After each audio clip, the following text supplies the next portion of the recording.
네, 안녕하세요. 무더운 날씨 가운데서도 이렇게 직접 방청해 주신 여러분들과 황교안 TV로 시청해 주시는 분들께 환영의 인사 말씀을 드립니다. 황교안의 싱크탱크 용산 포럼을 지금부터 시작하도록 하겠습니다. 우리 서로에게 환영의 박수를 보내드리면서 시작하겠습니다. 감사합니다. 황교안의 싱크탱크 용산 포럼 초청 세미나는요, 이번에는 임팩트 투자란 무엇인가, 임팩트의 체화에 대해서 심상달 교수님께서 강의를 해주실 텐데요. 심상달 교수님에 대해서 잠시 말씀드리도록 하겠습니다. 미네소타대 대학원에서 경제학 박사 학위를 받으시고요. 한국개발연구원 거시경제팀 연구위원으로 계시다가 현재는 카이스트에서 경영공학부 교수직을 맡고 계십니다. 우리 심상달 교수님 앞으로 모실 때요, 정말 큰 환영의 박수로 맞아주시기를 바랍니다. 강의 들어보도록 하겠습니다. 박수 부탁드립니다.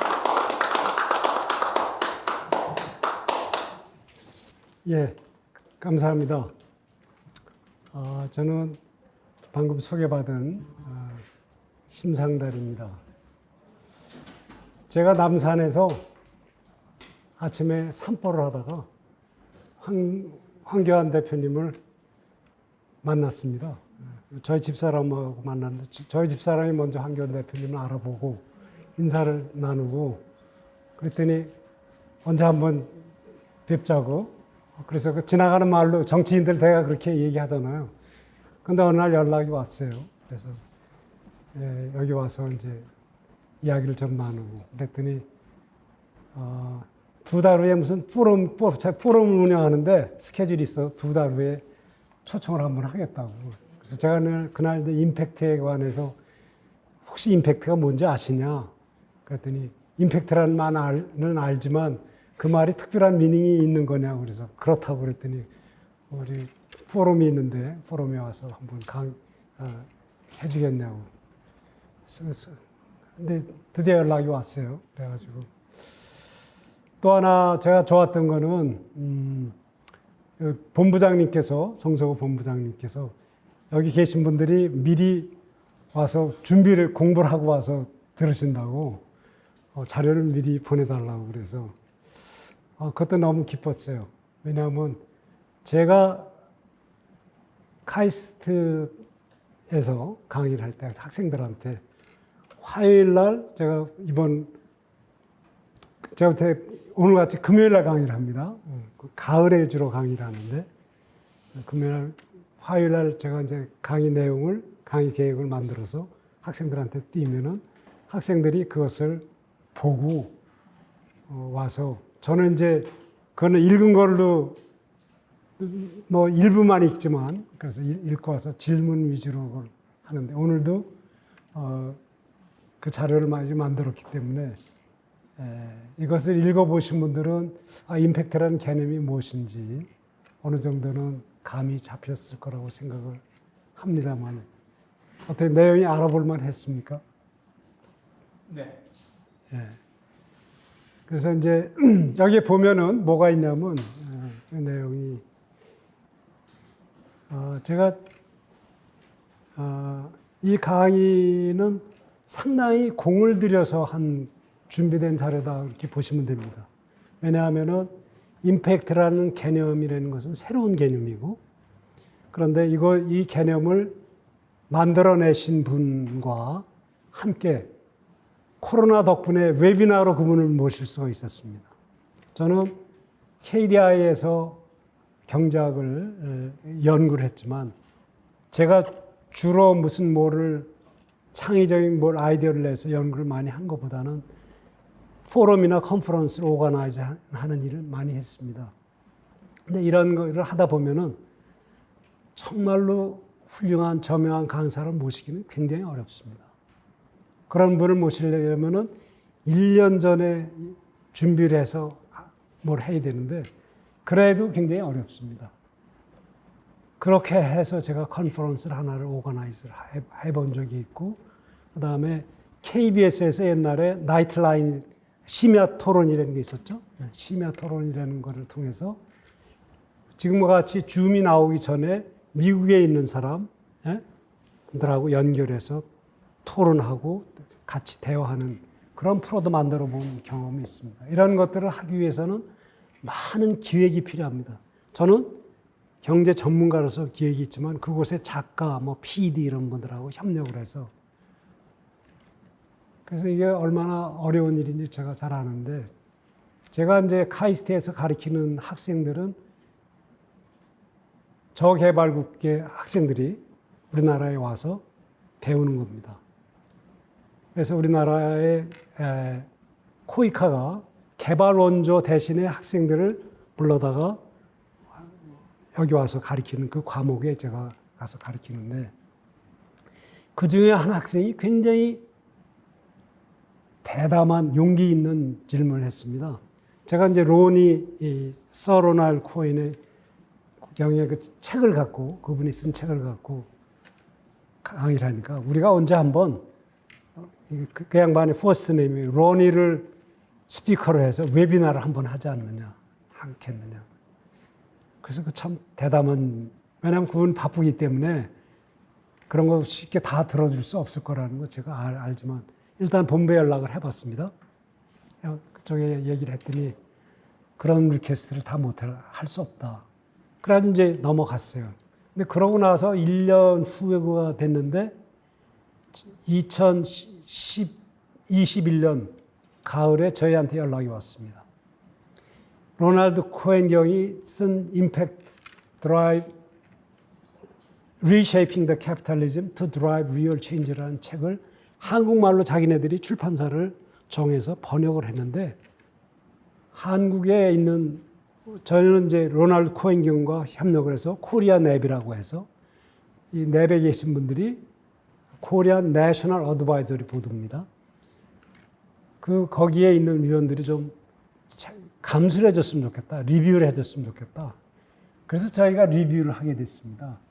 그래서 이제 이거는 기회다. 그래가지고 그 학생의 생각을 해서 우리가 이것을 프로모션 차원에서 한국말 번역 책이 나오니까 웨비나를 한번 하자.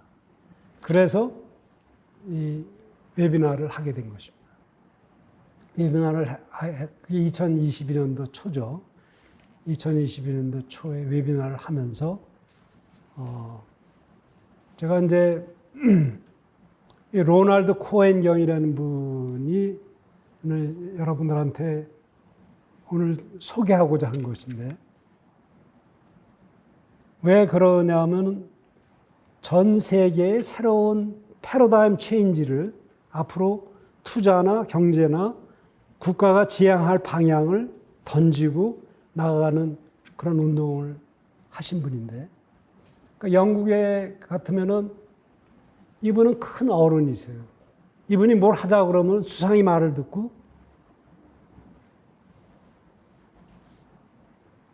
나갑니다. 우리 대한민국에도 그런 어른이 하나 있었으면 좋겠다 생각이 듭니다.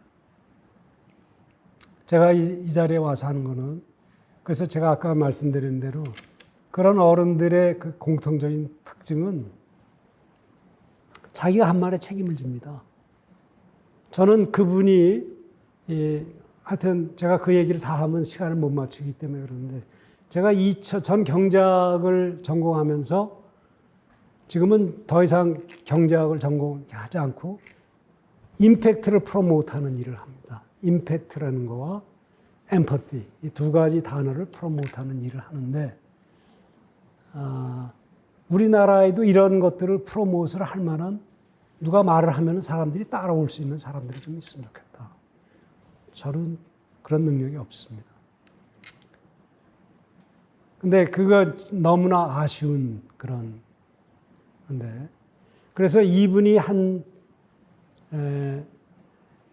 이분의 족적을 뒤쫓아서 그분이 쓴 글을 읽고 그런 것들을 제가 2011년서부터 2012년, 2010년 그때부터 그분이 쓴 책들을 다 읽고 그러고 나서 12년 만에 그분을 모셔서 웨비나를 했으니까 얼마나 그게 저한테 감동이 됐겠어요.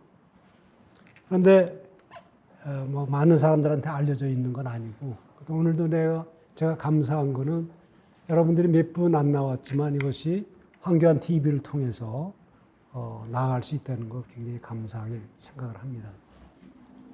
그래서 지금 제가 지난 4월 달에 여기 왔을 때 비전 캠프라고 그래서 어떤 비전 캠프는 뭐냐.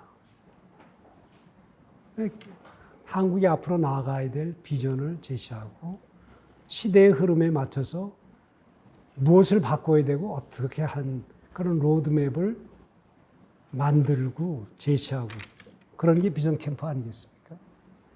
그래서 거기에 제가 오늘 여러분들과 제가 아는 것을 약간 공유하는 그런 시간이 됐으면 더 이상 바랄 게 없겠습니다. 그래서 이 강사 소개를 한다면 이분은 저는 이제 이분을 프로모트하는 거죠. 이분은 주이신데 자기 나세르가 이집트에 집권을 하면서 영국 국적을 갖고 있는 사람들 이런 사람들을 유대인들은 다 나가라 해가지고 난민으로 쫓겨서 영국에 갔습니다.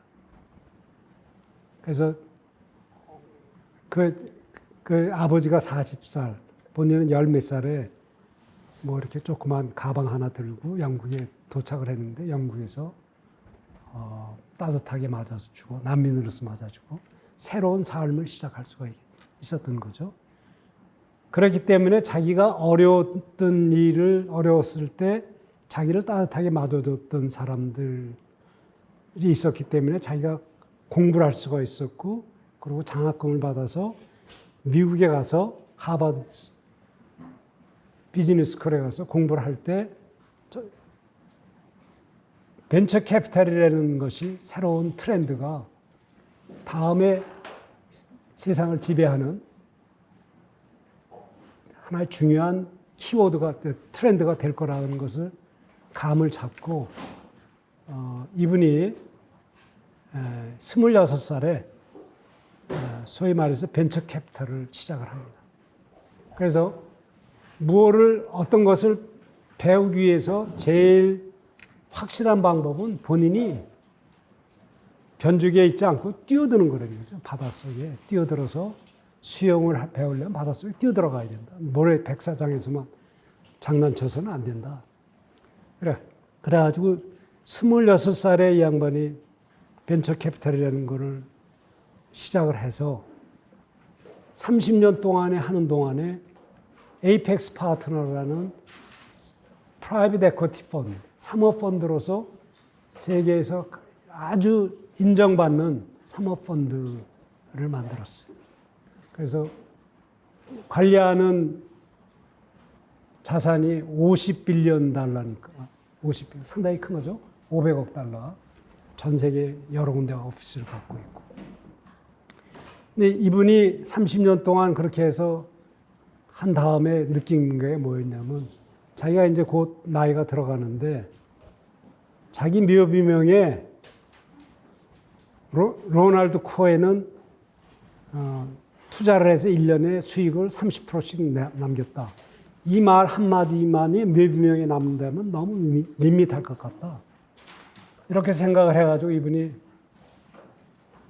자기 파트너들한테 앞으로 7년 후 나는 여러분들을 떠나서 의미 있는 일을 좀 해보겠습니다. 회사는 당신들이 이제는 경영을 해주시오. 그 말을 하고 그 말을 나는 이제 하고 사회를 위해서 좀 의미 있는 일을 하겠다 하는 말이 이제 돌았습니다. 근데 영국 정부가 그때 당시에 이제 노동당 정부인데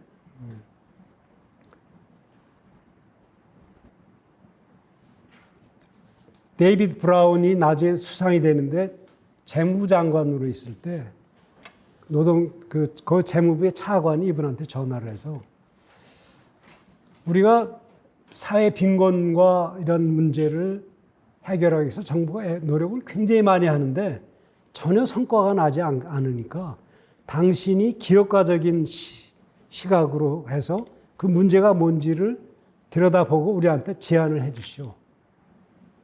그러니까 이 양반이 자기는 그런 일에 마음에 먹었으니까 그것을 즉시 수락을 해가지고 태스크포스를 만들어서 Growing Social Investment Market이라는 리포트를 2000년도에 냅니다. 2000년도에 내서 그런데 그때 그 태스크포스 리포트를 만들어 놓은 곳에 따라서 자기네들이 정부한테 건의한 부분이 있는데 그 건의한 부분을 대로 정부가 하도록 자기가 또 뭔가를 합니다. 하나씩. 그래서 저는 그 족적을 따라가면서 보고 너무 감동을 했어요. 한 사람이 그걸 해서 그 다음 단계를 쭉 하는데 영국과 우리나라와 차이는 거기에 있는 것이죠. 그런 것들을 해서 자기 자신의 그 사람은 돈도 이미 벌었어요. 근데 사회적으로 의미 있는 일을 하고 인생을 마치겠다. 그래서 그 일을 해서 그래 이분이 뭘 하자 그러면 사람들이 모입니다. 그래서 저도 뒤늦게 그 분의 그것을 한국에 저하고 이제 문철우 교수가 한국에도 코리안 내셔널 어드바이저리 보드라는 것들 만들어 가지고 같이 한국 내에서도 이것을 프로모트하는 일을 지금 하고 있다는 말씀드리는데, 근데 오늘 우리 송석우 본부장님께서 저한테 미리 뭘 자료를 만들라고 제가 해야 할 얘기가 너무 많습니다. 그래서 그 얘기를 다 해드릴 수가 없기 때문에 제가 좀 쇼킹한 방법을 선택을 했습니다. 챗 GPT한테 물어봤습니다. 서 로널드 코인에 의해서 주창되고 있는 임팩트 레볼루션이 뭐냐? 임팩트가 뭐냐? 그 다음에 중요한 그것을 정리해서 보낸 게 제 자료입니다. 그래서 어떻게 여러분들도 보면 우리가 강사를 초청했는데 챗GPT한테 물어봐가지고 여기다 써놨다. 저는 챗GPT가 여러분들한테 이걸 한 거는 제가 학생들한테 요즘에 시험을 보면은 학생들이 챗GPT한테 물어가지고 답안을 씁니다.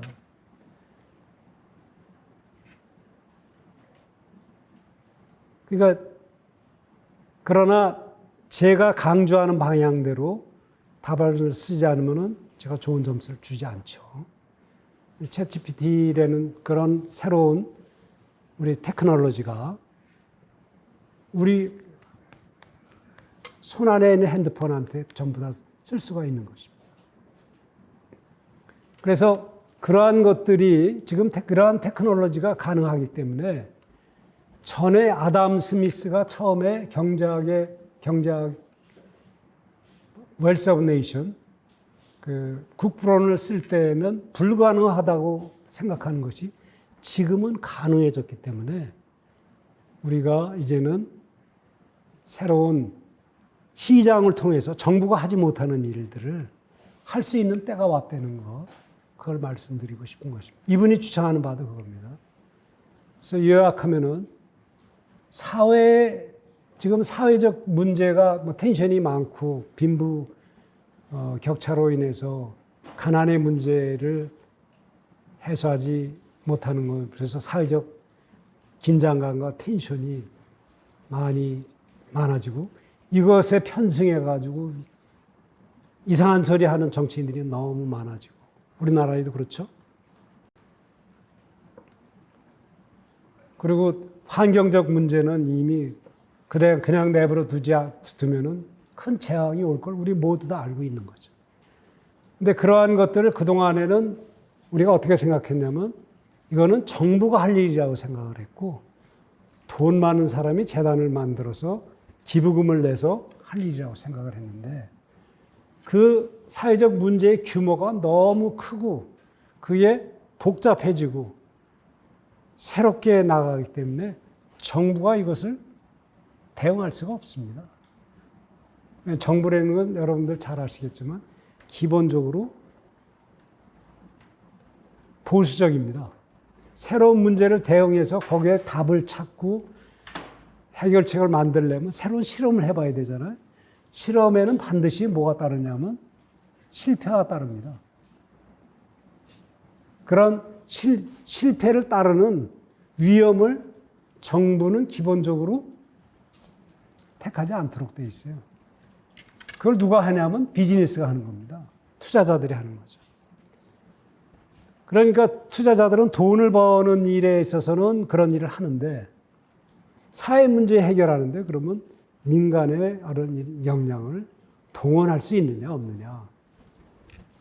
이분이 2000년도에 재무부 차관의 부탁을 받고 들어가서 봤더니 재단들이나 뭐 이런 사람들이 소위 말해가지고 사회 소셜 섹터에 돈을 줘가면서 여러 가지 일들을 하는데 하는 방법이 굉장히 비효율적이다 하는 걸 봤어요. 뭐냐면 훌륭한 사회적 기업가들도 있고 사회 봉사단체들도 있고 훌륭한 일들을 많이 하는데 가만히 봤더니 일반 영리 섹터에서는 한 사람이 성공을 하면 거기에 투자가 이루어져서 그 사람이 좀 더 규모를 키우고 이걸 확산해 가는 게 가능한데 이 소셜 섹터에서 성공을 하면은 돈을 그 다음에 서비스를 갖다 하려면 쫓아다니면서 돈을 모으는 게 힘이 들어가지고 이 사람들이 자기네들이 잘하는 일 있잖아요. 이런 소위 말해서 제가 이제 임팩트를 만들어내는 일인데 서비스를 제공하고 임팩트를 만들어내는 것보다 사람들한테 구걸하러 다니는 일에 신경을 써야 되니까 참 힘들고 그리고 돈을 주는 사람들은 또 어떻게 하냐면 자기가 갖고 있는 돈은 제한되어 있으니까 한 사람을 많이 주지도 않고 오래 주지도 않고 분산해서 나눠줘야 된다고 해가지고 한 2, 3년 지나면은 미안하지만 다른 사람들도 도와야 되니까 당신은 그만두겠어.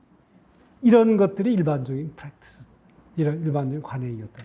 여러분들도 다 그런 거 아시지 않겠습니까? 저도 조그만 사회적 소셜 엔터프라이즈 네트워크라는 사단 법인을 지금 이사장으로 있는데, 그러니까 돈을 모으는 게 상당히 어려운 일이에요.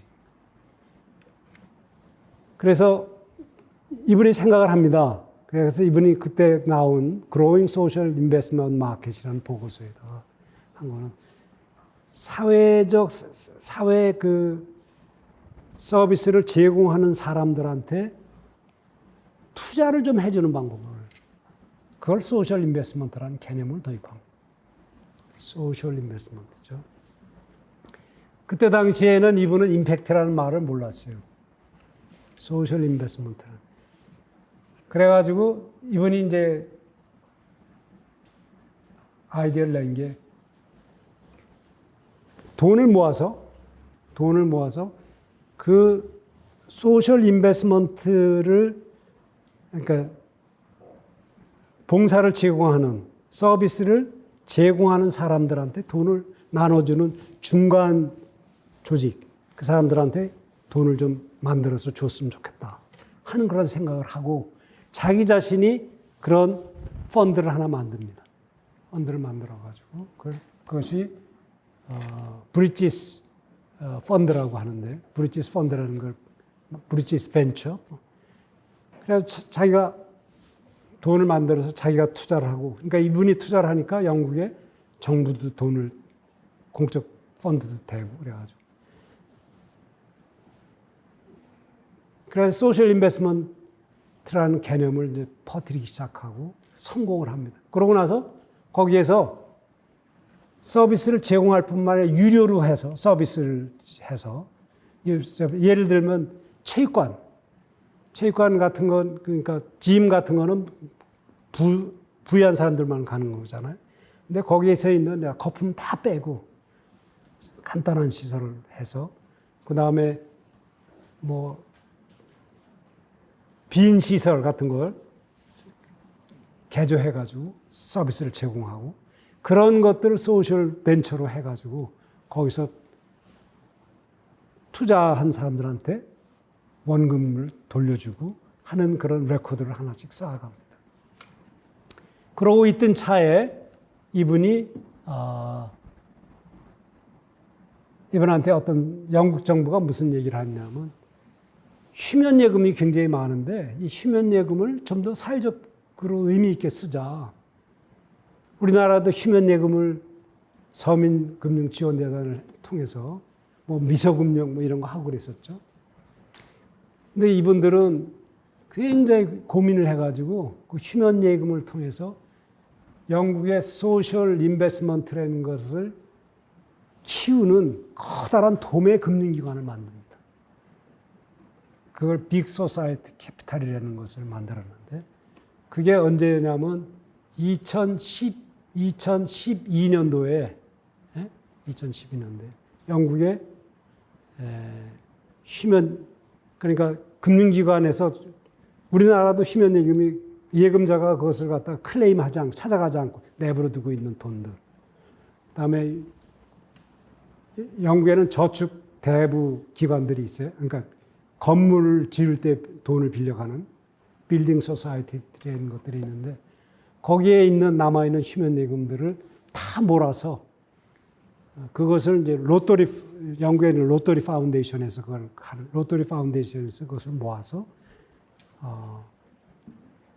어디다 쓰냐면 영국의 이런 사회적 목적, 젊은이들을 위해서 일부 쓰고, 그다음에 이런 도매금융기관을 만드는 데 쓰자. 그것을 노동당 정부가 그걸 제의하는데, 노동당 정부가 데이비드 캐머런 보수당 정권으로 2011년도인가 12년도에 바뀝니다. 바뀌는데 보수당 정부가 그거를 빅 소사이어티라는 캐치프레이즈를 갖고 집권을 하면서 노동당이 만드는 정책을 자기네들이 받아가지고 더 키워가지고 돈을 400만 파운드니까 400만 파운드를 휴면 예금에서 집어넣고, 그 다음에 영국의 메이저 금융기관들한테 50만 파운드씩 투자를 하라고 그래서 600만 파운드를 갖고 빅소사이티 캐피탈을 2012년도에 시작을 합니다. 그걸 하나 했고, 또 한 가지 한 거는 2007년도쯤에 그러한 돈들을 휴면 예금을 잘 활용하는 방안에 대해서도 이 사람이 태스크포스를 만들어가지고 제안서를 낸 거예요. 제안서를 냈는데 정부가 돈을 내지 않아요. 그러니까 이제 자기가 그러면 정부가 이렇게 돈을 내도 좋을 만한 그런 금융 상품을 자기가 개발하는 띵크탱크를 하나 만들겠다 해가지고 소셜 파이낸스라는 띵크탱크를 하나 만듭니다. 그래가지고 아주 혁신적인 아이디어가 하나 나오는데, 이분의 아이디어가 아니고 소셜 섹터, 그다음에 금융 섹터, 투자 부문에 있는 섹터들의 인재들을 모아가지고 소셜 파이낸스를 만들었는데, 젊은 두 직원이 와서 아이디어를 갖고 찾아옵니다. 그때 당시에 문제가 영국에서나 우리나라도 그런 문제가 있는데, 범죄자가 추록을 한 다음에 다시 1년 반 만에 60%가 돌아오는 겁니다. 재범을 하는 겁니다. 왜냐하면 밖에 나가면 이 사람들이 있을 데도 없고, 그래가지고, 그런데 그 두 젊은이가 이 사람한테 와서 뭐라고 얘기하냐면, 우리가 재범률을 낮추는 성과, 임팩트죠. 재범률이 재범률이 지금 예를 들어 60%인데 60%가 또 재범을 하는데 그거를 53%로 낮추는가 연계해서 낮추는 실적과 연계해서 투자자에게 수익을 보장해주는 상품을 만들면 어떻겠느냐. 그냥 양반이 거울을 놓고 땅 치고 이게 키다. 그래가지고 이 양반은 그동안에 벤처 캐피탈리스트니까 자기가 돈을 모으면은 몇 프로 얼마 남기겠다. 그러면 얼마 몇 프로 어떤 방식으로 그런데 익숙하잖아요. 그런데 그래서 사회 문제 해결하는 것에 해결하는 성과를 측정을 어떤 기준을 만들어 가지고 그것에 따른 실적에 연동해서 투자자한테 보상을 해주는 그런 투자 상품을 만들어서 투자자한테 돈을 받죠. 그러면은 이 돈을 누구한테 주냐면 서비스를 제공하는 기관들한테 투자를 해주는 거죠. 그래가지고 만약에 성과가 나면은 누가 돈을 갚아주느냐? 정부가 갚아주는 겁니다. 왜 정부가 갚아주냐면 재범률이라는 거는 사회 문제라는 거는 누가 해결해야 돼요? 정부가 해결해야 될 문제죠. 그걸 그대로 내버려 두면은 사회적 비용이 많아지죠. 그래서 사회적 비용을 조기에 예방하고 조기에 개입해서 사회적 비용을 줄여주면은 정부는 비용이 줄어들죠. 그럼 거기서 어디서 생겨요? 세이빙이 생기죠. 정부에 떨어지는 세이빙의 일부를 투자자한테 수익으로 주고 또 일부를 그것을 성과를 만들어내는 그 서비스 기관들이 있잖아요. 거기에도 일부를 주고. 그러니까 메리트 시스템이 작동하는 겁니다. 그 상품을 2012년도에 피터버로우즈라는 지역에 젊은 추록수들 대부분 다 동구권에서 온 사람들인데 이 추록수들의 대부분의 경우는 음주운전 같은 거 하다가 영국은 음주운전 단속이 심해가지고 음주하면 감옥에 가는 거예요. 근데 걔네들이 다 밖에 나가서 또 다시 돌아오고 또 다른 경범죄 이런 사람들을 재범을 자꾸를 통해서 점점 더 상황을 나쁘게 만드는 게 아니라 개선하는. 그리고 이제 옛날에는 뭐가 문제였냐면 정부가 돈을 쓰는 방법은 결과에다 돈을 주는 게 아니라 어떤 인풋에다 돈을 주는 거예요. 투입. 그러니까 재범을 방지하기 위해서는 그 사람들한테 상담을 한다거나 직업 훈련을 한다거나 그런 거 하잖아요. 그러나 결과적으로 그것이 재범률이 줄어들게 하는 데는 그 서비스를 제공하는 사람들은 아무도 책임이 없어. 자기네들은 해야 되는 일은 결과적으로 자기네들이 맡은 부분이 있잖아요. 그 부분만 정부로부터 나는 이런 어떤 방법으로 이 사람들한테 어떤 교육을 시키고 그다음에 어떻게 하겠다는 거 하지. 그러면 결과적으로 그 사람은 거기까지만 하는데 전 프로세스를 통해서 범죄율이 줄어들게 되는 효과를 만드는데 책임지는 사람은 없어요. 근데 지금 여기서 말하는 새로운 방식을 소셜 임팩트 본드라는 건데요. 소셜 임팩트 본드라는 새로운 혁신적인 상품을 만들어냅니다. 그래서 2010년도, 11년도부터 2008년도부터 해가지고 이 사람들이 그 상품을 만들어내서 2010년도부터 그것을 시작을 해서 5년 동안 성과를 냅니다. 그래서 재범률을 처음에 뭐냐면 7%보다 60%를 53% 이하로 내리면은 53% 이하로 내리면 투자자는 원금을 찾아가요.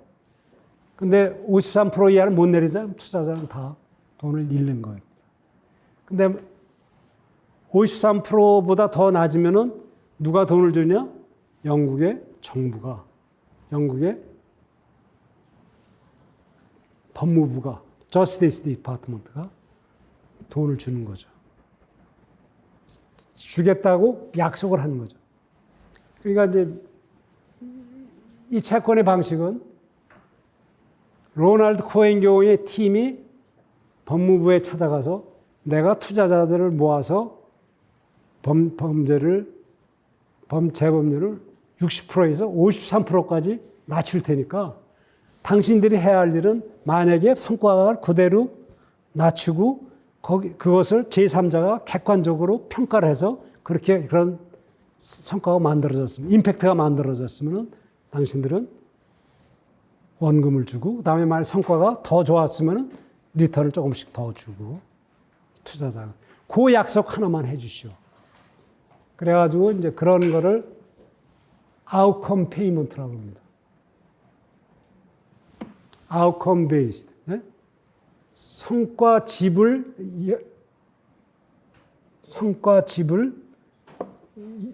조건에 의한 채권. 성과가 나면은 지불을 하는 거고. 그러니까 영국 정부는 어떻게 해야 돼요? 성과를 못 내면은 자기는 괜찮은 거예요. 그러면 투자자들은 성과를 만들도록 열심히 노력하겠죠. 성과를 만들어야 되니까 어떤 부분이 있냐면 그들이 그동안에 정부는 일반적으로 뭘 하냐면 믿지를 못하니까 뭘 얼마를 썼느냐, 그다음에 어떻게 했느냐, 처음에 프로포잘 랜드로 했느냐 안 했느냐. 쓸데없는 감사만 많이 하는 거예요. 여기서는 뭘 보냐면 성과가 났느냐 보는 거예요. 중간에 하다가 보면은 처음에 계획했던 대로 실제로 상황이 달라서 돌아가잖아요. 그러면 그 사람들은 서비스를 제공하는 기관들은 자기네들이 최선으로 성과를 내도록 할 수 있는 재량권과, 그러니까 거기에서 뭐가 나오냐면 혁신이 나오고 창의력이 나오고 그런 상품을 만든 겁니다. 그게 성공하면서 이것을 전 세계적으로 퍼뜨리자. 그래가지고 캐머런이 2014년인가 2014년에 데이비드 캐머런, 영국이 G8 미팅, 그때는 G8이었습니다. G7이 아니라 G8 미팅에 의장 국가가 됐을 때 태스크포스를 만들어가지고 이거를 각 나라 G8 국가에 퍼뜨리도록 하는데, 그것을 로널드 코엔 경이 당신이 또 좀 해주셔. 그래가지고 만들어진 게 글로벌 스티어링 그룹 오브 임팩트 인베스트먼트, 글로벌 GSG라는 기관이 만들어졌고,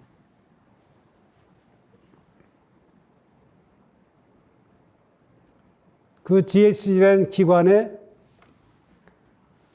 각 나라가 또 각 회원국가가 있는데 한국도 거기에 회원국이 돼서, 물론 이건 다 민간 베이스입니다. 거기에 코리안 내셔널 어드바이저리 보드라는 것을 만들어서 거기에 제가 참여하고 있고, 그 다음에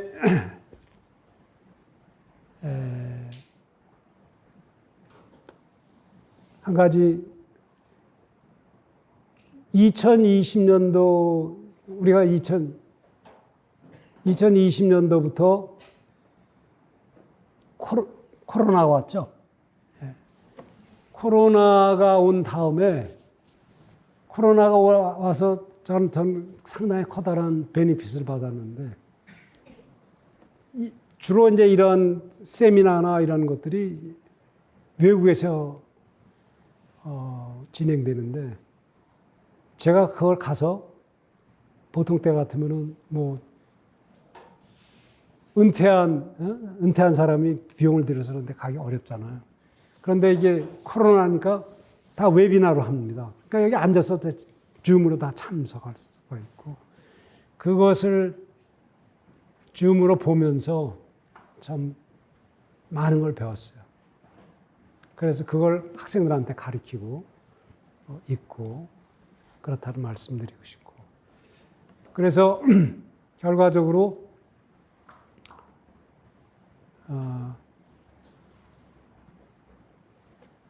그러한 배경을 조금 이해하시면은 제가 여기 만든 자료라든지 다음에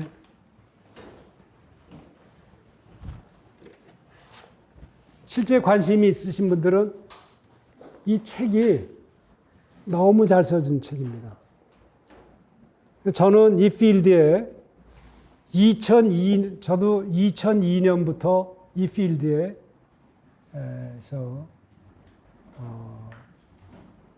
활동을 했습니다. 저는 원래 경작이 전공인데 스위스에서 한 여인이 찾아와 가지고 북한 사람들이 추위에 떠는데 아무도 그를 돕는 것 같지 않다. 그 사람이 북한 사람들에 대해서 긍휼한 마음, 그 엠퍼티를 갖고, 근데 그 사람의 엠퍼티에 전염이 돼가지고 그 여인을 도우려고 노력을 사랑의 줄이기라는 운동을 했기 때문에 이런 데 이제 관심을 갖게 되는 것이고, 그래서 사회적 기업가들을 어떻게 하면은 그 사람들이 잘 활동할 수 있을까? 제 마음속에 그런 게 있었고, 그래서 제가 2007년도에 저도 공동체 자본주의 포럼이라는 심포지엄을 한번 개최한 적이 있었는데, 그 심포지엄을 하면서 저의 나름대로 로드맵을 어떤 방향으로 하면 좋겠다 하는 그 로드맵을 제시했습니다. 그 로드맵이 뭐냐면 따뜻한 마음을 갖고 있는 사람, 감사한 마음을 갖고 있는 사람, 정직한 마음을 갖고 있는 사람, 그런 사람들이 하는 따뜻한 공동체 자본주의를 만들자 했는데 그것을 구체적으로 어떻게 실현하는지에 대한 방법은 몰랐는데 이분이 이 책을 통해서 그것을 제시했습니다. 그래서 제가 정리를 합니다. 뭐가 답이냐면 아담 스미스 인비지블 핸드라는 말을 여러분들 아시죠? 네, 보이지 않는 손. 우리가 시장 경제죠. 여기 앉아 계신 분들은 대부분 다 시장을 옹호하시는 분들이죠. 네. 그런데 시장에 뭐 어떤 문제가 있냐면 아담 스미스가 경제학 원론을 인비지블 핸들을 주창해가지고 각 개인이 자기의 이익만을 열심히 추구해도 보이지 않는 손이 조종을 해서 사회에 필요한 모든 것들이 제공되고 모든 사람들이 공동 선을 이룬다 하는 게 인비지블 핸드의 그 이론인데 거기에 제일 중요한 것은 가격의 조정 메커니즘, 가격을 통해서. 그래서 뭐 어떻게 하냐면 이 조정 메커니즘이 만약에 어떤 상품에 대한 수요가 늘어난다면은 사람들이 그것을 더 많이 살라고 하기 때문에 가격이 오를 것이다. 그래서 가격이 오르면은 살라고 하는 수요는 좀 줄어들고 또 공급이 늘어나고. 그래서 가격의 조절을 메커니즘을 통해서 정부가 계획해서 플랜하는 것보다 훨씬 더 좋은 공동선이 이루어진다는 게 그 사람의 이론인데 그분이 그 보이지 않는 손을 그 책을 쓰기 전에 어떤 책을 쓰면 도덕 정감론, 도덕 감정론, Theory of Moral Sentiment라는 책을 썼습니다.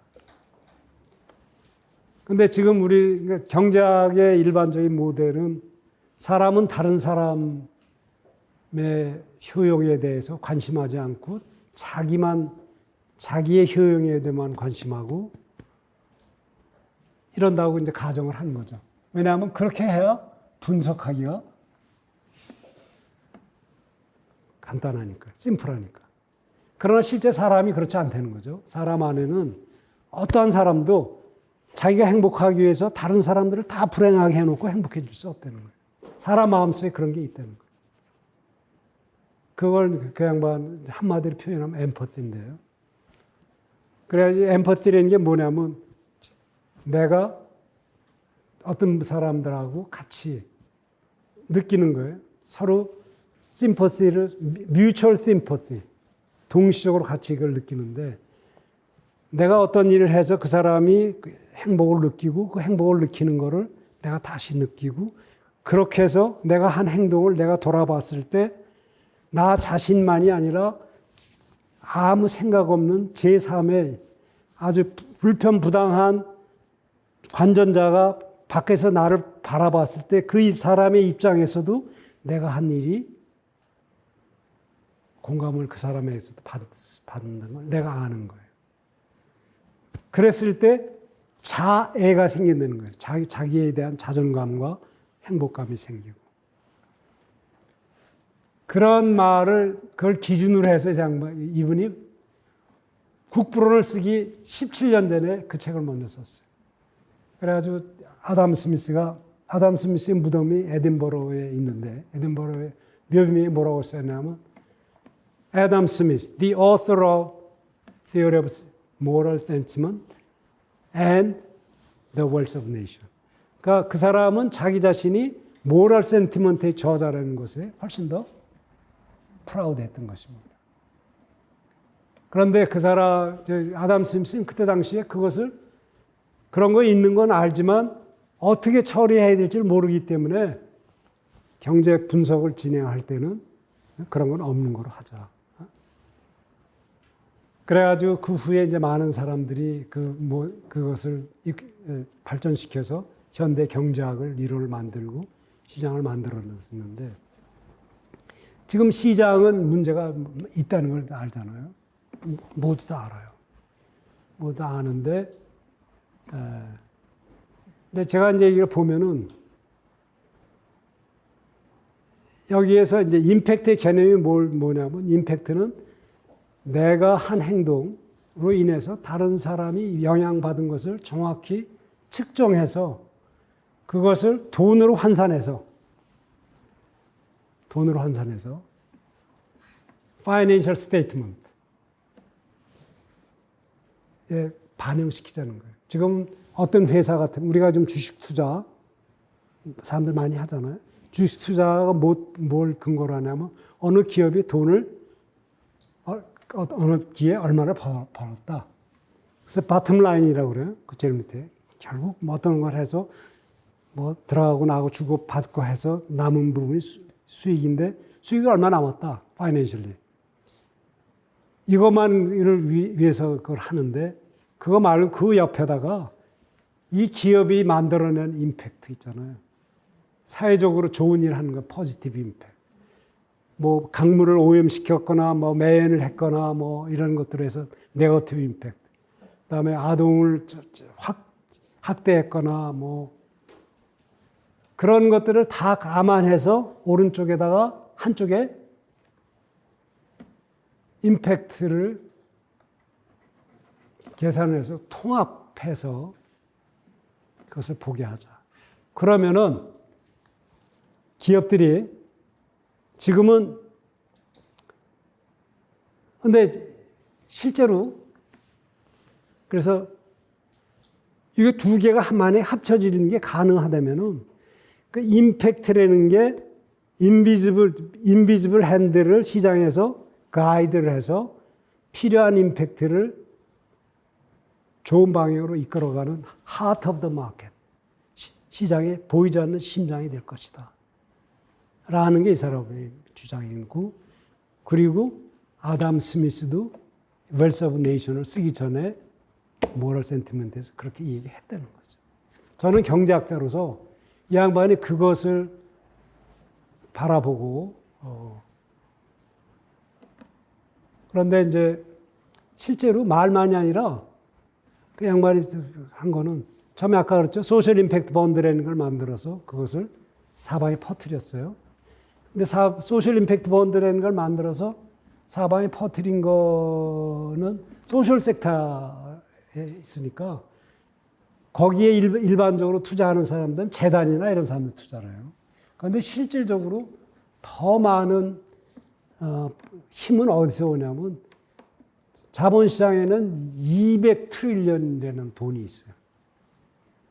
근데 우리가 이런 것들을 해서 임팩트 인베스트먼트를 해가지고 해봐야 지금 약 2트릴리언, 2조 정도가 됐는데 200트릴리언이라는 돈이 있는데 이미 유엔이 뭘 억울했냐면 사회 책임 투자 원칙, Principle of PRI라고 합니다. Principle of Responsible Investment.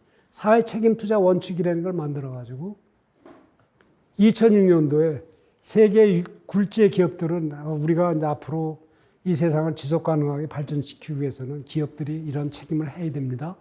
그러니까 이걸 하기 위해서는 어떻게 해?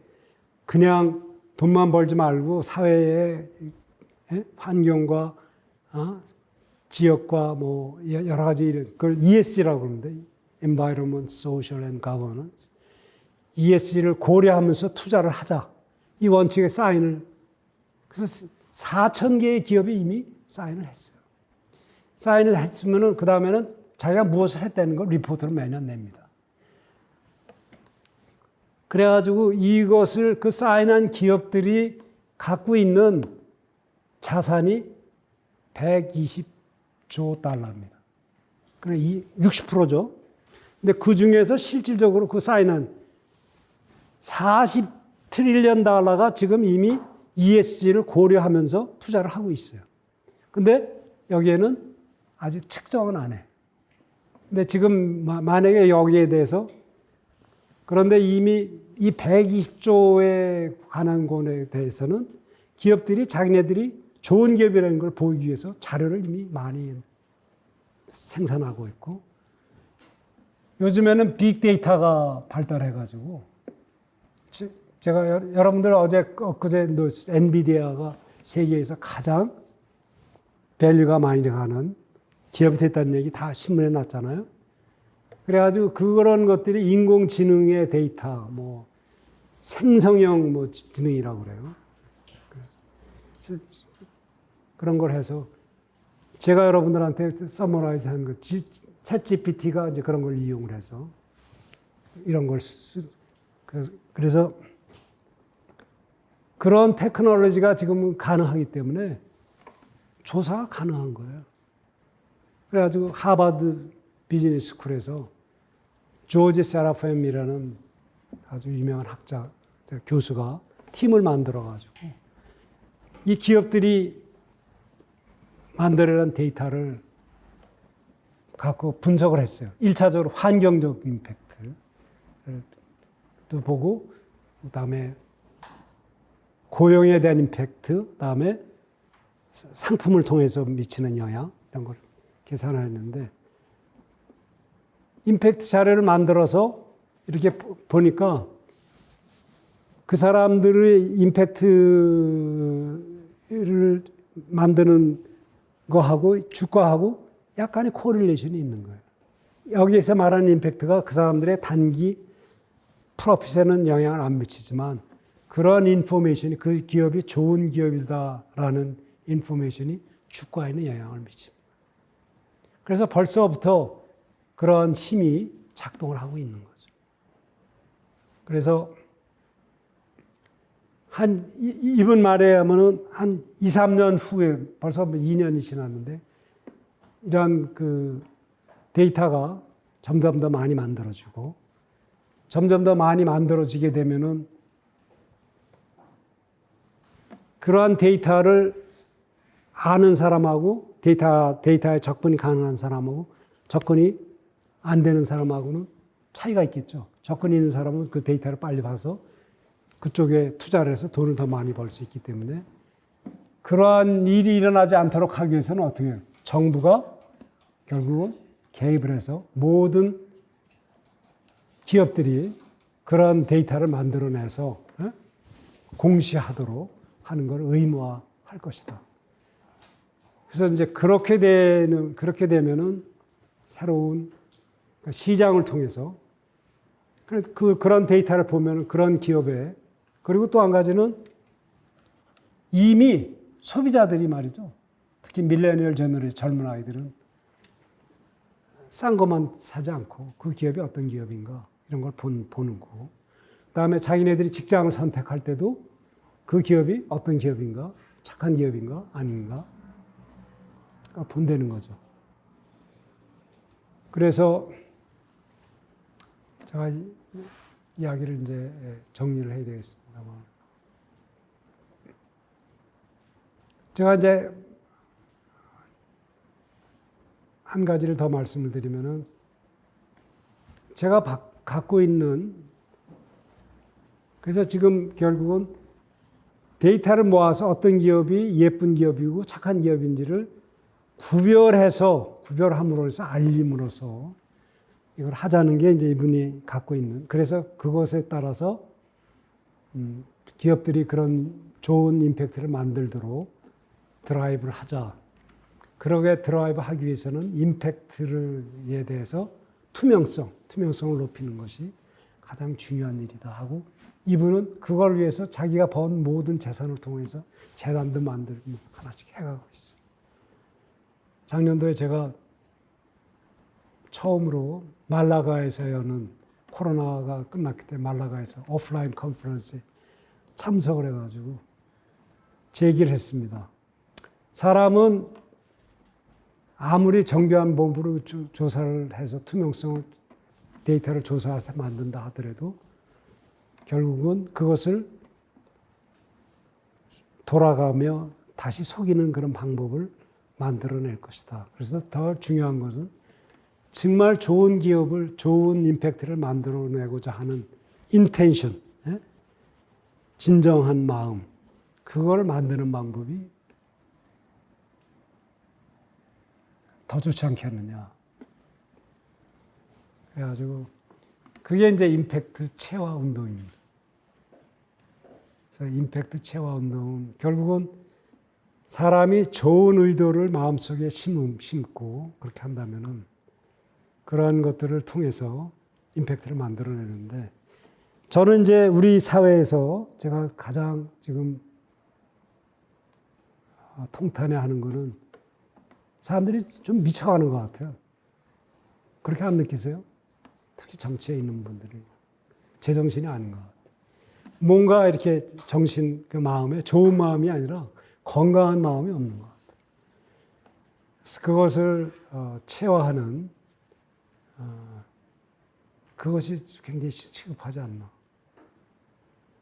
그래서 저는 그 방법을 한 가지 알고 있습니다. 거기다 써놨는데, 좋은 책을 읽고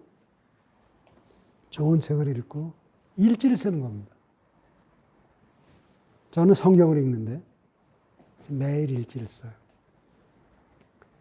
제가 학생들한테 너희들이 엠퍼티 다이어리를 써봐라. 한동대에서 가르치면서 4년 전인가 그 얘기를 했습니다. 그런데 사실은 저도 잘 쓰질 않았어요. 그러니까 잘 안 됐죠. 그런데 지난 2년 전부터 이번 달 6월 말이 되면 2년이 돼 가는데, 공동체 성경 읽기라는 지금 뭐 유튜브에 매일 나옵니다. 그래서 저는 그 매일 읽고, 누가 저한테 그 얘기를 했어요. 제가 이제 온누리교회 장로인데, 장로님이 이걸 하게 되면 장로님의 네트워크에 있는 사람들한테 이것을 권하면서 같이 할 수 있을 겁니다. 제가 그 말 한마디예요. 그래서 저는 다른 건 떠나서 내 학생들한테 그 다이어리를 쓰게 할 수 있을 것이다 싶어가지고 성경을 읽고, 근데 여기에는 선택권이 있습니다. 매일 새로운 그날 읽어야 될 부분이 유튜브에 뜨는데, 그것 중에 그거를 읽고 저한테 사부가 있는데 그분이 저한테 보내요. 그리고 자기 그 묵상을 써서 조금 있다가 또 보내고. 그런데 당신이 할 수 있는 방법은 세 가지 중에 하나입니다. 그냥 읽거나 1. 2. 그 중에 한 구절을 붙잡아 보거나 3. 묵상을 써보는 겁니다. 근데 저는 학생들한테 그걸 약간의 본을 보여야 되기 때문에 처음에 이제 마음을 그럼 나는 묵상을 해봐야 되겠다 하고 시작을 했는데 일주일이 갔고 2주가 갔고 지속되더라고요. 그러다 보니까 이제 어떤 사람들이 저한테 뭐 상담을 요청하는 경우가 있어요. 인생의 문제를 보면 제가 답을 줄 수는 없지만 내가 이것을 당신한테 보내주겠소 해가지고 해서 지금 리스트가 상당히 많이 길어졌습니다. 그래가지고 지난 2년 동안에 제가 회생을 했습니다. 제가 이렇게 말이 이렇게 많은 사람 아니었는데 힘이 생겨가지고 말을 쭉 할 수가 있게 됐고 너무 감사하고 그래서 이 큰 체인지는 임팩트라는 것은 체인지가 일어나려면은 내가 변화해야 되는 것이거든요. Be the change you want to see. 당신이 만들어내고자 하는 채널, 여러분 자신이 먼저 변하십시오 하는 게 뭐 아주 지고에 아주 맞는 말인데 그래서 우리 학생들이 요즘에 학생들한테 실러버스에다 뭐라고 그러냐면 여러분들은 엠퍼티 저널을 쓰십시오. 이것이 성적의 30%를 반영할 것입니다. 나는 매일 써서 보낼 테니까 여러분들은 일주일에 하나씩은 써라. 읽는 거는 어떠한 책을 선택해도 좋습니다. 좋은 책을. 나는 성경을 읽고 당신은 코란을 읽어도 좋고 불경을 읽어도 좋고 노자를 읽어도 좋고 제가 얘기한 영어로 임팩트가 있습니다. 임팩트 읽어도 좋고 여러 가지 책 중에 하나를 선택을 해서 읽어라.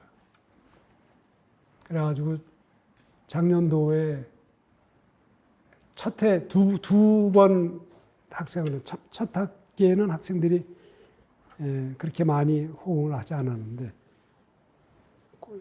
지난 학기에는 그걸 30%로 올렸는데도 많이 따라왔어요.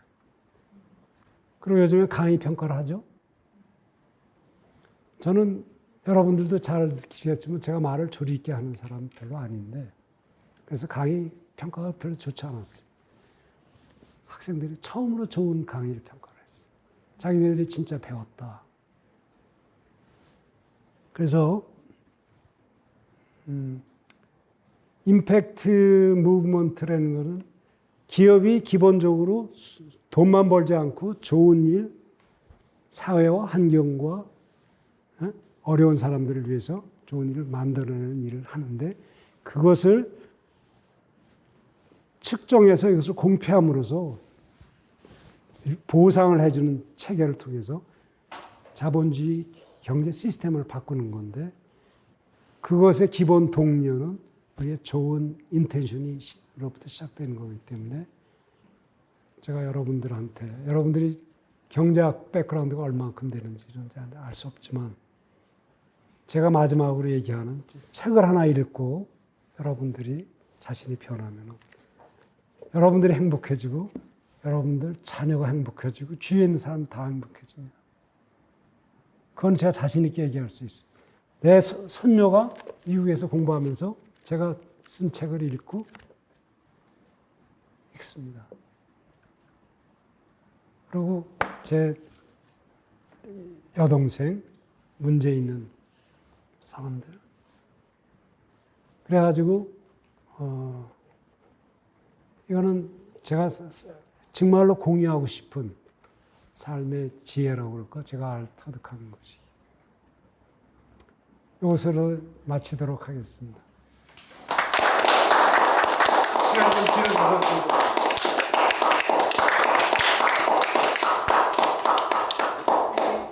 감사합니다.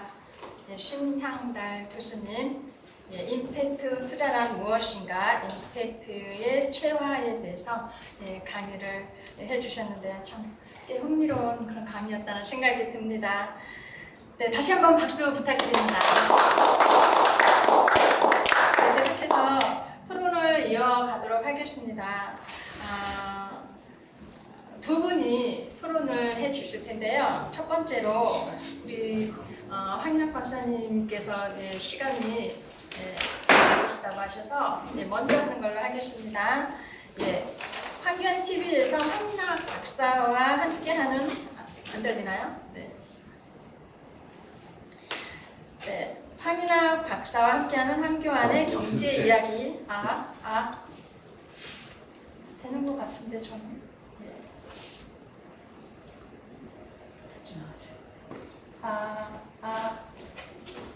먼저 깨나요?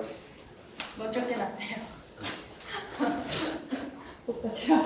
제가 목소리를 좀 크게 할까요? 네.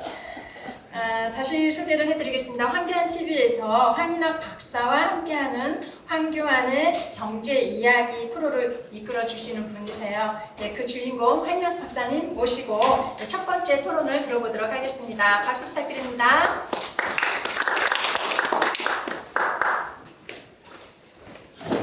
감사합니다.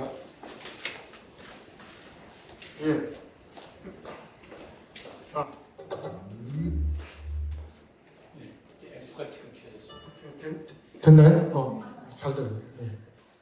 다시 한번 인사드리겠습니다. 황인학입니다. 저도 경제학자인데 심상달 교수님의 철학이라고 할까, 종교라고 할까, 여러 가지 이것들 감동적인 이야기를 해주셔가지고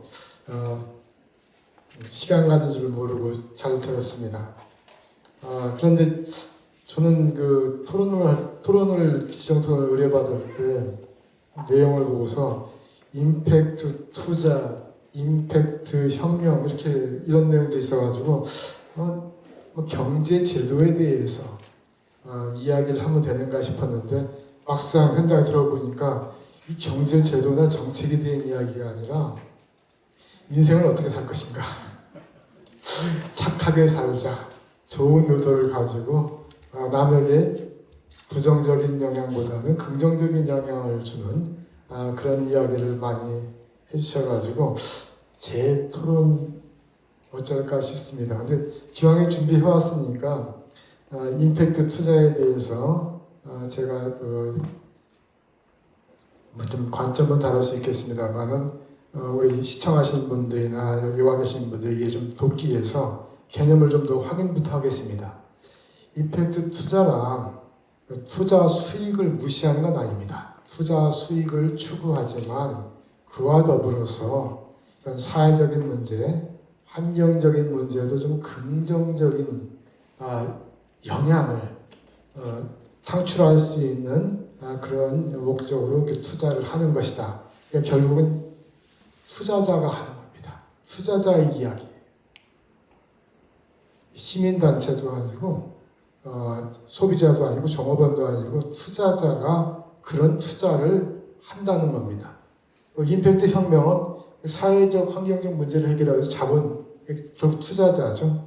자본과 기업의 역할을 재정의하자. 자본이 착한 쪽으로 기업들을 압박하자는 거지. 그런 식으로 이제 하거나, 근데 거기 또 플러스 사회적 기업에 대한 이야기를 말씀하셔가지고 지금 심 교수님의 그 말씀하신 장르가 되게 많아요. 그래서 그 다 제가 소화를 못하니까 임팩트 투자 혁명에 대한 이야기만 하도록 하겠습니다. 제가 조금 더 내려보시겠습니까?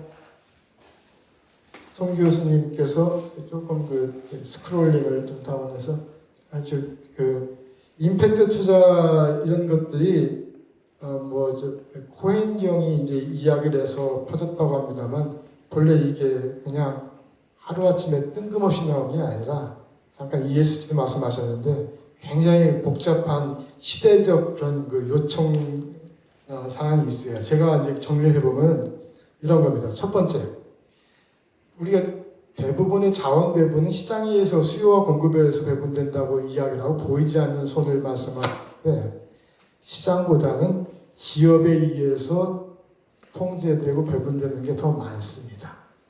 그래서 한 나라가 경제가 발전하려면은 시장만 가지고는 안 되고 효율적인 기업 조직이 있어야 되는 거예요. 기업 내에서는 보이지 않는 손이 아니라 보이는 손에 의해서 움직입니다. 여기 그 기업 내에 있는 자원들이 누구의 지시에 의해서 배분되는 걸 알거든요. 그 보이는 손이라고 하면서 보이지 않는 손보다는 보이는 손에 통제 배분되는데 워낙 모든 나라에서 기업이 존재하지 않으면 뭐 경쟁하셨고 또 기업이 워낙 많은 역할을 하다 보니까 기업의 사회적 영향이 되게 커요. 환경 사회적 영향이 큰데 기업이 아까 부정적 긍정적 말씀하셨는데 기업이 사회에 발생하는 모든 비용이 우리 가격에 반영이 안 돼요. 어떤 이렇게 뭐 플라스틱 같은 걸 생산하는 기업들은 그 플라스틱이 그 어떤 뭐 바다에 떠들어가 태평양 한가운데 섬을 이룰 때 그거 누군가 치워야 되고 분해야 되는데 우리 소비자들도 그 사회적 환경적 비용을 다 지불하지 않고 기업들도 그런 걸 비용에 인식하지 않고 수익을 누립니다. 그걸 우리가 네거티브 엑스터널리티라고 해요. 소비자, 거래 당사자에게 모든 비용이나 가격이 귀착되지 않고 제3자에게, 후손에게, 지구 전체에 영향을 미친 이런 걸 부정적인 외부 효과인데 이게 적지 않아요. 또 어떤 건 뭐 말씀하신 이 긍정적인 외부 효과를 발생시키는 사회적 기업에 대한 이야기도 말씀하셨는데 또 기업이 그런 걸 하면은 의외로 또 상당히 정부가 해결하지 못하는 문제를 해결할 수 있어요. 기업의 힘을 기업이 워낙 중요한 자원 배분의 역할을 하다 보니까 기업을 통해서 문제가 악화될 수도 있고 해결될 수 있다는 걸 알게 됩니다. 그런데 여기 또 하나 기관 투자자 주식시장에서 기관 투자자의 역할이 엄청나게 늘었어요. 뭐 공적연금, 뭐 사학연금, 국민연금 전 세계에서 그러다 보니까 이 연기금이 엄청 늘고 또 뭐 PEF나 기관 투자자 엄청 커졌어요. 미국 시장 같은 경우는 1980년대 기관 투자자의 비중이 전체 주식시장에서 30%밖에 안 되는데 2000년도는 70%에 달해요. 사실상 상장회사를 통제할 수 있는 힘은 기관 투자자한테 있습니다. 이걸 알고 코피 아난이 유엔 사무총장을 그만두고 난 다음에 글로벌 연기금 기관 투자자들한테 편지를 보내가지고 야 우리 이제 주식 투자할 때 자본 투자할 때 거기에 재무적 성과 지표 말고 ESG 이런 것들을 고려하도록 하자. 이 이니셔티브를 한 것이 2004년입니다. 2004년에 그때 저기 보면 후케오 윈스의 Connecting Financial Market 자본시장을 연결시켜가지고 세상을 변화시킬 수 있다. 바로 기관 투자자가 투자를 어떻게 하냐에 따라서 자본의 힘이 그것이다 라고 주장을 하면서 PRI 원칙을 만들죠. 아까 말씀하신 유엔의 그 책임 투자, 리스판서블리티. 다시 말하면 기관 투자자가 책임의식을 갖자. 이게 이제 그 중요한 하나의 시발점이 됐죠. ESG란 말도 E 따로 S 따로 G 따로 따로 있었는데 이때 처음으로 이제 통합적인 용어로 사회에 나오는 것이 2004년입니다. 좀 더 그래가지고 이제 그 UNPRI가 되면서 이제 글로벌 연기금 글로벌 투자자들이 모여가지고 계속해서 여기에 이제 가입해가지고 기업들이 여기에 들어가는 게 아니라 투자자들이 들어갑니다. 기관 투자자들이 들어가는 겁니다. UNPRI에. 그러다가 2008년, 9년 글로벌 금융위기가 미국 쪽에서 터졌어요. 터지고 난 다음에 이게 누구의 책임이냐 할 때 기관 투자자들이 돈을 벌기 위해서 엄청난 짓을 벌였다는 걸 알게 됩니다. 자본시장의 문제잖아요. 특히 영국 같은 경우도 이제 이 사태를 꼭 영국은 문제가 터지면은 써자를 붙인 그 귀족들이나 기사들이 나와요. 아까 코엔도 그렇지만 여기도 이제 뭐가 문제인지를 분석하는데 서 데이비드 워커가 이제 나와가지고 이제 영국 정부의 권유하에 분석을 하죠. 그래서 영국의 은행과 다른 그 기관, 재무 투자자 단체들이 뭔 잘못했는지 자기네들 충분히 통제할 수 있는 지분을 갖고도 기업들한테 통제하자고 오히려 기업들이 장기 투자를 하려면 그걸 막고서 그런 돈이 있으면 우리한테 배당을 줘. 아니면 자본 감자해서 주가를 올려. 이런 식으로 그 이익을 추구한 단기 자본주의 원인이라는 것을 이야기를 하게 됩니다. 그것을 막기 위해서 스튜어드십 코드라는 것을 2010년에 만들죠. 들어보셨을 거예요. 우리나라 국민연기금도 스튜어드십 코드, 기관 투자자한테 완장을 씌워준 겁니다. 이제 당신들은 지금부터 재무적 성과 외에도 ESG, 가버넌스, 환경, 사회 문제, 기업들이 어떻게 하는지 적극적으로 관여하고 대화를 하고 그리고 요구를 하라고 이야기를 하죠. 이상하지 않아요? 기관 투자자가 뭔가 잘못을 했는데 그들에게 더 많은 권한을 준 게 지금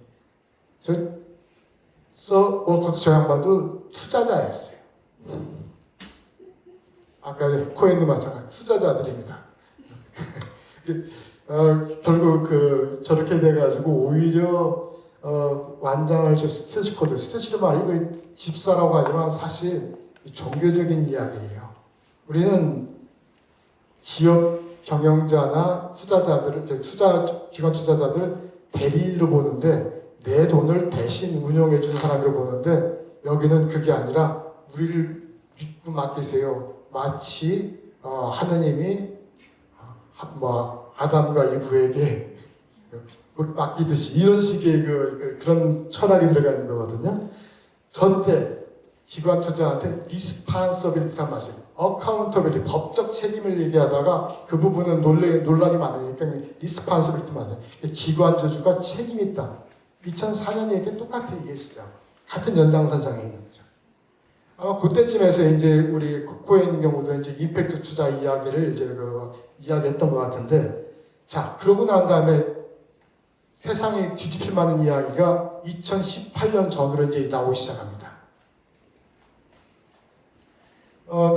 글로벌 코비드 19 우한 폐렴 직전이죠. 조금 더 내리시고 그때 이 영국은 좀 특이해요. 브리티시 아카데미 저기 학자들하고 사업체들하고 모여 있는 건데 거기에 보면은 기업의 회사의 목적이 이윤 극대화인데 그거 바꾸자는 운동을 벌여줘요. 조금만 더 내리시겠어요? 아니 반대 방향. 여기 보면 목적이 있는 사업에 관한 원칙이라고 하죠. 저 목적이라는 것이 뭐냐면 제가 봤던 파트 중에서는 purpose before profit, 이익보다 목적이 한 목적인지를 따져봐야 된다는 운동이에요. 우리 예전에 보면 결의사의 이익이 눈에 보이면 먼저 그게 우리 의에 맞는지 따져봐야 된다는 건데 결의사의 정신 같은 데 가면 저걸 가지고 그냥 기업들이 바뀌지 않을 테니 규제를 통해서라도 회사의 목적을 바꿔야 한다는 운동을 벌이기 시작합니다. 그때 이제 다보스에서도 뭐죠? 유니버설 퍼포즈 커뮤니, 이제는 주주 중심의 자본주의는 끝났다. 모든 이해관계자, 사회에 관련된, 환경에 관련된 모든 이해관계 자본주의를 추구해야 된다는 게 2020년에 나와요. 그리고 미국의 비즈니스 라운드 테이블이라는 어찌 보면은 미국의 판 전경련 단체인데 거기서도 회사의 목적에 관한 선언이 다시 나오죠. 뭔가 좀 이상한 게 자본주의의 본질을 바꾸자는 운동이 일어나는 겁니다. 좀 더 내리시겠어요? 그 연장선상에서 우리가 임팩트 투자를, 임팩트 혁명론을 이해하면은 조금 다른 관점이 생길 수도 있어요. 임팩트 투자는 ES 투자가 보통 크게 보면은 이제 같은 연장성에 스크린 투자가 있고 ES 통합 투자가 있고 임팩트 투자인데 스크린 투자는 저 뭐 무기를 만들거나 또는 사회에 어떤 좀 그 네거티브 부정적인 외부 효과를 창출하는 회사에 투자를 하지 말자는 네거티브 리스트를 만드는 겁니다. 상장 회사 중에. ES 통합 투자가는 이미 이제 하고 있는 거지만 ES 점수 좋은 쪽에 그 모아가지고 상장해서 포트폴리오 만들어 투자하는 건데 임팩트 투자는 말씀하셨지만 그 투자 특정 사회 환경 문제를 해결하는 데 기여하는 기업에 적극적으로 투자하거나 또는 그린펀드 같은 채권, 그 프로젝트, 사회적 기업이라든 투자를 합니다. 그리고 그 대부분 그 미래에 사회를 바꿀 수 있는 그 기술이나 기업에 투자하기 때문에 스타트업 투자를 많이 하게 되고 이런 그 이미 상장된 주식시장 기반을 하지 않기 때문에 상당히 그 장기적 투자를 좀 지향하기도 하고요. ESG 문제 해결할 측면은 좀 성과가 상당히 높은 것으로 이렇게 평가하는 사람들이 있더라고요. 좀 내리시겠어요? 그래서 그게 ESG하고 다른 건데 요 상황에서 다른 장르 다 빼고 임팩트 투자와 혁명에 관해서 이야기를 좀 질문을 드리면 먼저 직접적인 간단한 질문 두 가지가 있는데요. 첫 번째는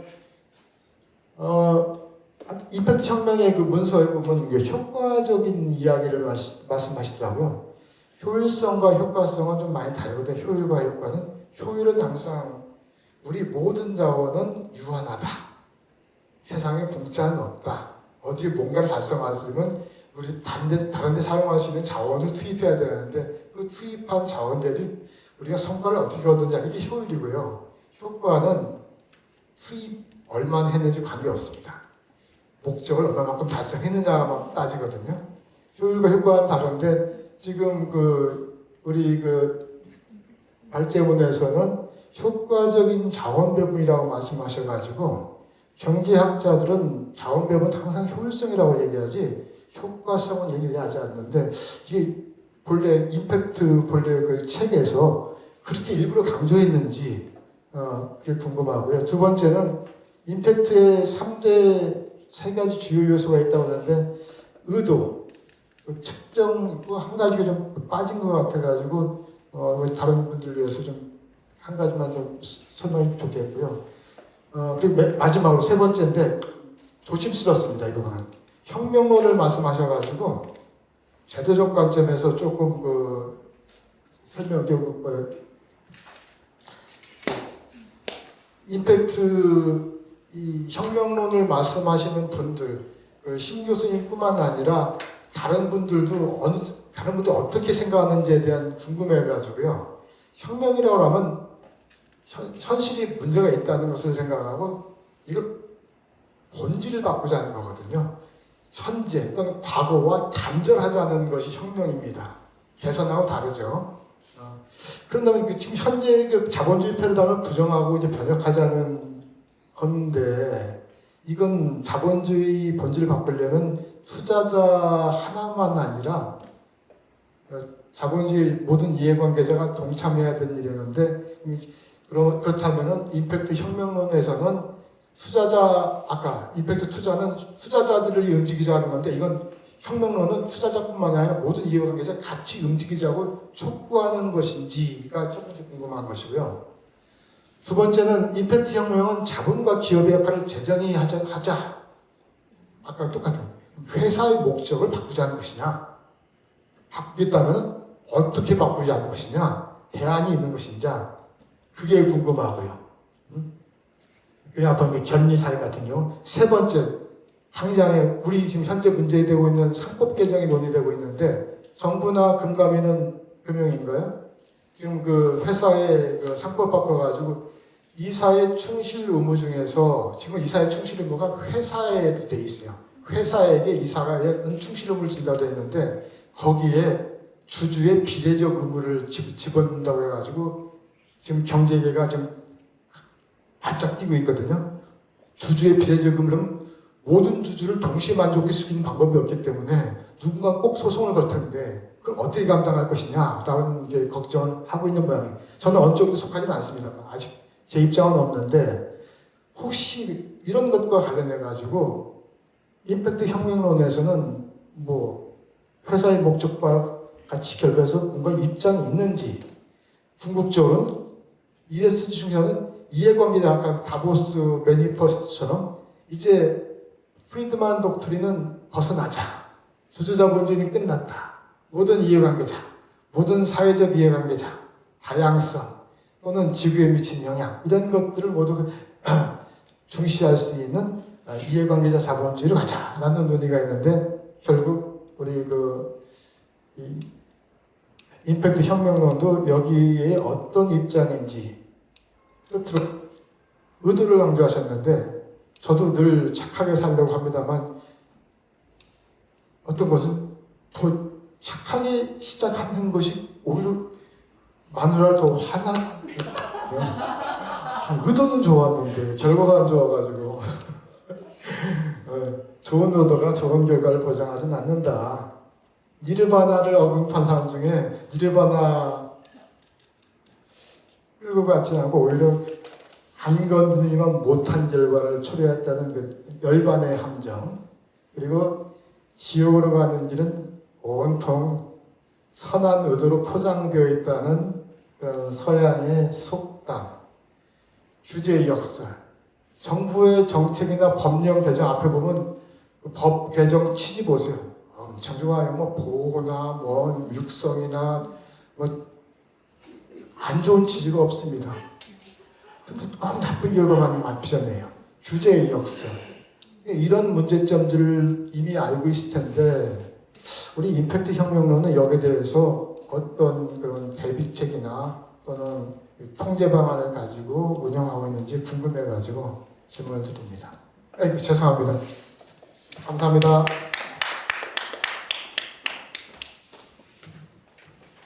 네, 사회자로서 참 서로 이렇게 의견이 상충하는 것 같아서 좀 난처한 그런 시간인 것 같은데요. 그래도 참 좋은 그런 말씀 잘 들었습니다. 시간이 많이 지나서 두 번째 토론을 들어야 되는데요. 여기서 그냥 마치는 걸로 하고요. 질문도 많이 하셨기 때문에 우리가 서로 고민해보는 그런 시간을 따로 가지시기를 바랍니다. 이대로 마치는 게 좀 아쉽긴 한데요. 우리 이제 심상달 교수님 한 말씀 하실 있으시면 잠시 말씀해 주시고 마치도록 하겠습니다. 그래서 지금 질문을 굉장히 많이 해주셨는데 저 책이 제가 지금 우리 황 박사님이시죠? 황 박사님이 질문한 그런 이슈를 갖고 한 학기 동안 전부 강의를 합니다. 그러니까 거기에 있는 그 이슈 하나하나씩 해서 그래서 이제 간단한 것만 말씀을 드린다면 아까 그 세 번째, 첫 번째, 두 번째 아까 그 답은 제 답이 아니라 챗 GPT가 답변을 세 개를 해주는 건데 세 번째 답은 뭐냐면 어트리뷰션입니다. 결과를 어디에 귀속시키느냐, 성과를 귀속시키는 거였는데 예를 들어서 운이 좋아가지고 좋은 결과가 나올 수가 있잖아요. 그걸 자기가 했다고 그러잖아요. 그건 임팩트가 아니죠. 임팩트는 내가 노력한 것에 의해서 나오는 거죠. 그래서 컨트롤드 익스페리먼트를 통해서 랜더마이즈 컨트롤 익스페리먼트를 통해서 그 프로그램과 그 인터벤션이 일어나는 것을 해서 그걸 하도록 돼 있고 그 다음에 이제 모든 그러니까 이게 투자자들의 힘을 통해서 사회를 바꿀 수 있는 힘이 더 강한 건 사실인데 투자자들만을 바뀌어서 되는 것도 아니고요. 아까도 제가 말씀드렸는데 실질적으로 이 무브먼트가 전 세계적으로 이게 말이 혁명인데 패러다임이 바뀌는 겁니다. 리스크 리턴에서 리스크 리턴 임팩트 세 가지를 고려하면서 투자와 비즈니스를 하자. 이렇게 바뀌어가는 프로세스를 혁명이라고.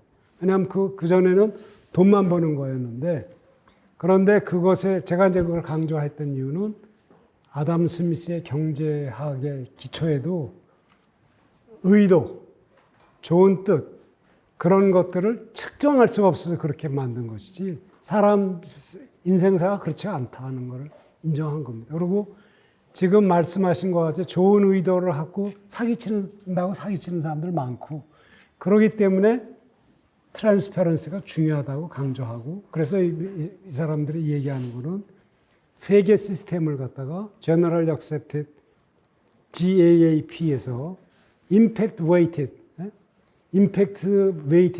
Accounting Principle로 가자고 하고 그다음에 지금 미국을 제외한 IFRS는 이런 측정하는 스탠다드를 만들어서 ISSB가 그걸 만들고 뭐 그런 것들이 노력이 지금 가고 있고 제가 이제 오늘 강조한 거는 그런 말들은 굉장히 많이 하는데 중요한 것은 그곳에 있는 어떤 한 리더가 인생을 걸고 그것을 하는 걸 제가 보고 그게 너무 감동을 받았기 때문에 여기 우리 황교안 대표뿐만 아니라 이런 여기 계신 분들이 그런 리더가 됐으면 좋겠다는 그런 마음에서 이야기를 했고 그런 마음을 키우는 방법 중에 하나가 제가 소개한 것입니다. 네, 감사합니다. 예, 이렇게 학자들의 그 고민이 있어서 나라가 발전하고 또 건재해 가는 것 같습니다. 예, 오늘 강의 감사드리고요. 예, 우리 송석호 교수님 마지막 말씀 하시고 마치도록 하겠습니다. 예, 뭐 좀 더 연장해서 해도 좋은데 다음 행사가 또 있어서 여기서 마쳐야 될 것 같습니다. 제가 토론하려고 했던 내용은 또 조금 다른데 이제 수정자본주의가 시작된 이래 그런 문제들, 사회적 문제들을 해결하기 위한 여러 법과 제도와 장치들이 마련되어 있고 우리나라도 어느 정도 완비가 되어 있습니다만은 그럼에도 불구하고 사각지대라는 게 있어서 간간히 뭐 세모녀가 굶어 죽었다라는 등 또는 탈북민이 어떻게 됐다는 이런 문명사회에서는 있을 수 없는 그런 일이 일어나고 있어서 이런 문제들을 보완하는 장치로서의 임팩트가 굉장히 중요하다는 생각을 하고 있는데 황 박사님이 지적하신 것처럼 그 임팩트를 좀 확장하고 퍼지기 위해서는 몇 가지 전제 조건이 필요하다라는 그런 말씀을 드리려고 했었습니다. 그런데 시간상 없어서 이건 제 얘기는 다 다른 기회를 통해서 다른 방법을 통해서 말씀드리도록 하고 오늘 그 임팩트란 무엇인가에 대한 토론을 여기서 마치는 걸로 하겠습니다. 다음번 용산 포럼은 7월 5일 태영호 의원을 모시고 통일 외교에 대한 그런 문제를 다룰 예정이니 많이 좀 참석해 주시고 주변에 관심 있는 분들도 많이 같이 오시면 좋을 것 같습니다. 잠깐 용산 포럼 공지사항을 올린 게 앞으로는 이제 3교시 체제로 해서 1교시 발제, 2교시 토론 및 질의응답, 3교시는 식사를 통해서 오다한 얘기를 나누자고 이렇게 공지를 드렸는데 오늘은 7시부터 다른 프로그램이 있어서 전화 몇몇 분들은 이제 참석을 하지 못하겠습니다. 오늘 포럼은 이것으로 마치고요.